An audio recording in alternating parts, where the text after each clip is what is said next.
আলাইকুম ভিউয়ার্স, কেমন আছেন সবাই? Welcome back to my channel শখের রান্নাঘর। আজকে আমি পায়রা রান্না করে দেখাবো আলু দিয়ে।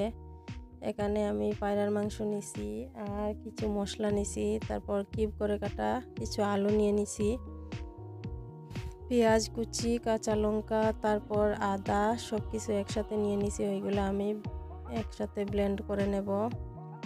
তারপর চুলায় কড়াই বসিয়েছি, দিয়ে দিলাম তেল পরিমাণ মতো। এই রান্নাটা আমি খুবই সংক্ষেপে করব। তারপর যেগুলা ব্লেন্ড করে নিছি ওইগুলা দিয়ে দিলাম, মশলাগুলো দিয়ে তারপর মশলাগুলো যখন একটু কষানো হয়ে যাবে তখন বাকি মশলাগুলো দেব। খুবই সিম্পলভাবে রান্না করে দেখাবো, সাথে থাকবেন। ভালো লাগলে লাইক, কমেন্ট এন্ড শেয়ার করতে ভুলবেন না। দিয়ে দিলাম তেজপাতা, তারপর এখানে লঙ্কা গুঁড়ো, হলুদ গুঁড়ো, ধনিয়া, জিরা একসাথে। তারপরে এইগুলোকে একটু জল দিয়ে দেব। দেওয়ার পর এগুলো এখানে আমি গরম পানি ইউজ করছি। এরপর দিয়ে দেব, ওখানে দিয়ে নাড়তে থাকবো।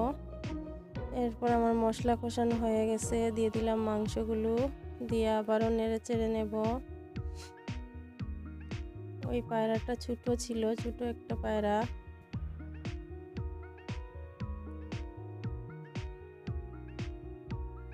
দিয়ে দিলাম আলু, এগুলো একসাথেই দিয়ে দিছি, কারণ পায়রাগুলো এক্সট্রাভাবে সিদ্ধ করার প্রয়োজন নেই, কারণ ওটা একটু ছানা টাইপের, ওটা ছোট ছিল, ছোট বাচ্চা।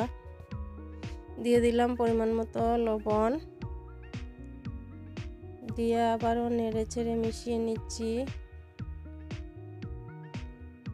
যে যেখান থেকে আমার ভিডিওটা দেখছেন সবাইকে অসংখ্য ধন্যবাদ। আমি কিছু পানি ইউজ করেছিলাম, দিয়েছিলাম আগে, ওটা স্কিপ হয়ে গেছে।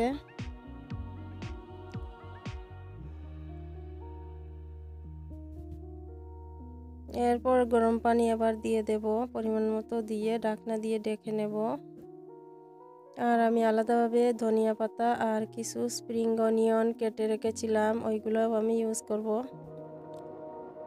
সবাইকে অসংখ্য ধন্যবাদ যারা ভিডিওটা দেখছেন। আমার চ্যানেলটা যারা সাবস্ক্রাইব করেননি তাদের কাছে ছোট্ট একটা অনুরোধ, চ্যানেলটা সাবস্ক্রাইব করে পাশে থাকবেন, আর যারা করেছেন তাদেরকে তো অসংখ্য ধন্যবাদ।